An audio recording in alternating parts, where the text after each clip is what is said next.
Konnichiwa minasang, for today's vlog, naisipan namin pumunta ng ilog. Dahil mainit ang panahon ngayon guys. Dito sa Japan, nagte-36 siya hanggang 40 degrees Celsius. So, masarap mag-ilog ngayon. So, eto na nga, bumibiyahe na nga kami. Nakataas pa ang paa ni Brad. Siguro from my apartment, ang tingin ko mga nasa 1 oras at kalahati ang biyahe doon sa ilog na pupuntahan namin. So eto, feeling mayaman ako, nasa harap.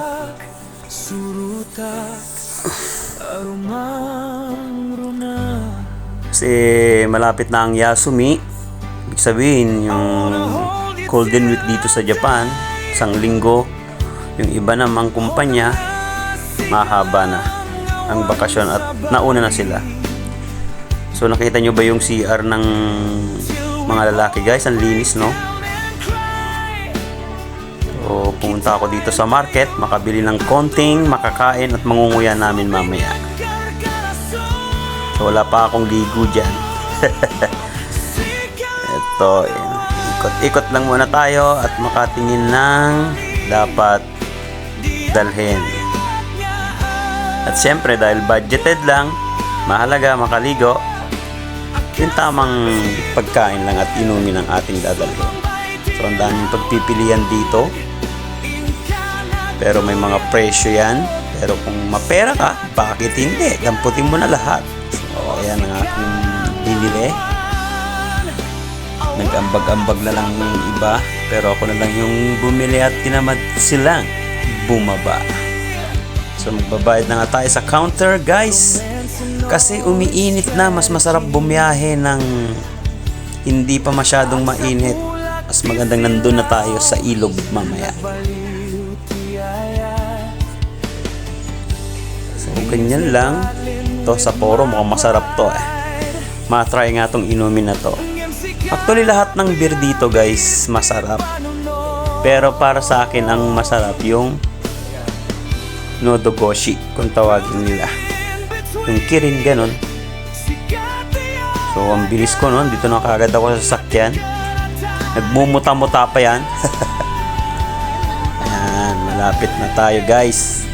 So nakakamanghalang talaga din dito sa Japan, ano, bukod sa malinis na yung kapaligiran, talagang clean and green pa sila at talagang mayaman sa mga halaman, puno. Talagang pinangangalagaan nila para sa mga susunod na henerasyon. Talagang napipreserve nila yung kalikasan nila into fresh, saka malinis talaga. Nandito na kami side, naghihintay ng ibang kasama. Ito nga pala yung daan, makipot sa unahan. Tingin ko malamig ang tubig pa ngayon kasi mapuno yung ilog na pupuntahan namin. Actually guys, maraming ilog dito sa Japan, magaganda. Libre lang siya. Eh kung gusto mo naman mag-beach, may kalayuan, pero syempre gagastos ka kasi dadaan ka sa NLEX, kumbaga sa Pilipinas highway, mga ganyan. Dadala ka ng talagang pagkain kasi hindi naman pwedeng 1 araw lang. Minsan nabot kami ng 1 araw, 1 gabi. So nandito na ako sa site. Ayan, oh, kung makikita nyo, pababa ako mamaya doon kasi adventure, oh. Kita nyo, ang linaw, diba? Pwedeng kayong manalamin guys. So every year lagi kami dito, mga tropa. Yung iba namin tropa kasi umuwi na. Yan, uminom na kagad ako kasi hindi ko na matiis sa init. Ang sarap magtampisaw at saka uminom ng masarap na beer.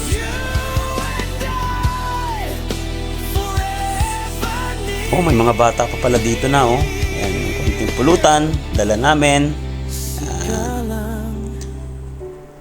Hindi na ako masyado nagluto. Basta ako na lang. Oh, may camping pa pala mga bata dito, oh.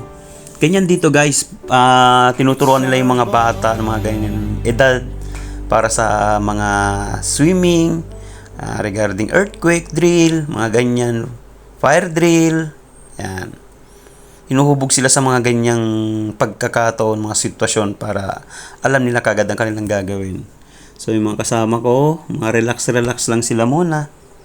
Mamaya bebelo yung mga yan pag nagutom. So mainit na guys, oh. Ang ganda ng lugar guys kasi biro mo may mga puno. Kaya hindi siya natatakpan yung init. So, tapos na kami at eto na, tignan nyo naman ang public